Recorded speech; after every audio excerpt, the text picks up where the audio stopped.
बसोंक जाय तेंचो प्रश्न सोडपा खातीर कितें इश्यूज आनी कितें हें आहात तांचे सोल्युशन्स ती तेंच्यांनी आमकां मातशी बरे भाशेन आयज आमकां तेंच्यांनी सांगून आमकां गायड करपाचें अशें म्हाका दिसता. एक उपाय एक सुचयलो आमी 2009 साली पहिल्यांदाच की ज्या प्रमाणे सिव्हिल कोर्ट आमच्या कडेन आसा, जज जो सिव्हिल कोर्टान बसता तो न्याय देण्या पलीकडे ताका दुसरें काम कसलें सरकार दिवंक शकना, कारण कायद्यान न्यायदान हेच ताका काम दिल्लें आसता. मामलेदाराच्या वेळी कूळ एखादी व्यक्ती आसा काय ना, तो मुणकार आसा काय ना, हे सुद्धा न्यायदानाचेच कार्य, कारण ते मुणकार कायद्याखाली आणि कूळ कायद्याखाली तेणे ते justice order to the judgement to the दोन्ही बाजूचे पडले. म्हणजे तोही जजस अशा परिस्थितीत सुचवणी केली आणि ती आजही आम्ही दाबून धरची अशी म्हाका दिसता की सिव्हिल कोर्टच्या धर्तीचेर रेव्हेन्यू कोर्टची निर्मिती करा. रेव्हेन्यू कोर्ट म्हणजे कोण? मामलेदार, डेप्युटी कलेक्टर, कलेक्टर आणि वर्क ऍडमिनिस्ट्रेटिव्ह ट्रायब्युनल अशी एक व्यवस्था करूया. त्या ठिकाणी नेमलेलो मामलेदार व मामलेदार न्यायदानाचेच काम करतलो. त्याका फोन येवतलो चीफ सेक्रेटरीचो किंवा मामलेदाराचो कोणाचो, एवढे उठून आपण अमकेकडे मंत्री आसा किंवा अमक्या बंधाऱ्याची म्हाका तपासणी करची आसा किंवा अमूक ठिकाणी पाणी व्हांवता तें बघचा आसा, हे तूं अशी ताका हुकूम कोण ताका दिवचो ना, कारण तो जज म्हणून काम करतलो. आणि ठराविक मुदत ताका दिल्या नंतर सरकारान जर अशें सांगिल्लें की त्या मोला सांगलें की पेटे तालुक्यात जितले गांव आसा त्या प्रत्येक गावातली ज्यांची नावां सर्वे मध्ये कूळ म्हणून नोंद झालेली आसा, जरी हायकोर्टाने किंवा वरच्याने निर्णय दिलो की नोंद आसा ही सगळ्यात पर्सनी नोंद आसा, त्यामुळे तो खरोच कूळ काय कोण हे जाहीर त्या कुळात सिद्ध करचे अशा प्रकारे तरतूद आसा. त्यामध्ये आमूलाग्र बदल करून ती नोंद हीच परमनंट नोंद आणि कोण विरोध करणारे आपलो योग्य विवेक करचो. गावागावांत कॅम्प करचे.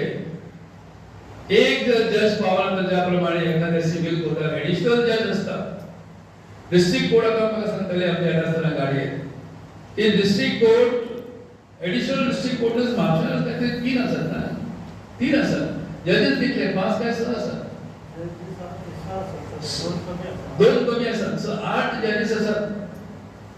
त्याप्रमाणे येद्या मोठ्या तालुक्यात कूळ कोण आणि मुणकार कोणी डिसिजन दिवपाक एक मामलेदार पावतात.